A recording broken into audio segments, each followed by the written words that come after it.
That's right. This election, several key Senate races have been at the forefront as Democrats sought to seize control of the upper chamber on Capitol Hill. CBN senior correspondent Eric Phillips joins us now with more. Eric?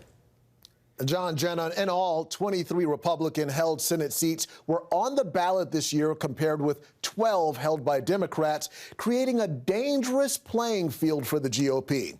Democrats knew they only had to flip 3 or 4 seats to gain control of the Senate. A huge win for Democrats came in Colorado, where Republican incumbent Cory Gardner was unseated by John Hickenlooper. Your message is loud and clear. It's time to put the poisonous politics of this era behind us and come together to move forward. And in Arizona, Democrat Mark Kelly drove out incumbent Martha McSally. There's only one way we're going to solve these problems, and that's by working together. Now, some of you watching tonight did not vote for me, and that's okay. I'm going to be your senator, too. Iowa Republican Senator Joni Ernst rose victorious against Democratic challenger Teresa Greenfield after a hard-fought campaign. Ernst calling for healing. Whether you supported me or not, this has been a very difficult year and a very challenging election for all of us. People on both sides feel divided. Emotions and those wounds are very, very raw.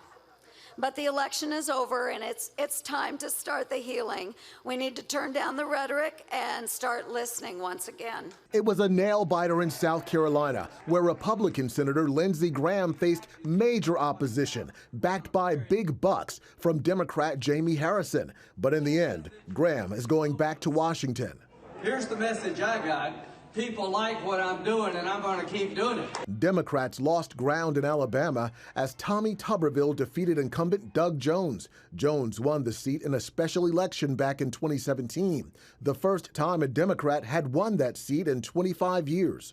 Alabama, welcome back to the Republican U.S. Senate. It took until Wednesday afternoon, but Maine's contentious Senate race was finally called for Republican incumbent Senator Susan Collins.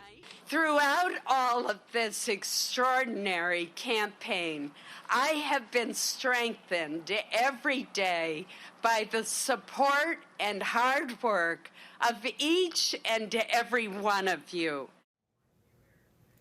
There are still some races too close to call, including the one in North Carolina between incumbent Tom Tillis and Democratic challenger Cal Cunningham, and in Michigan, where Democrat Gary Peters is trying to beat back Republican John James.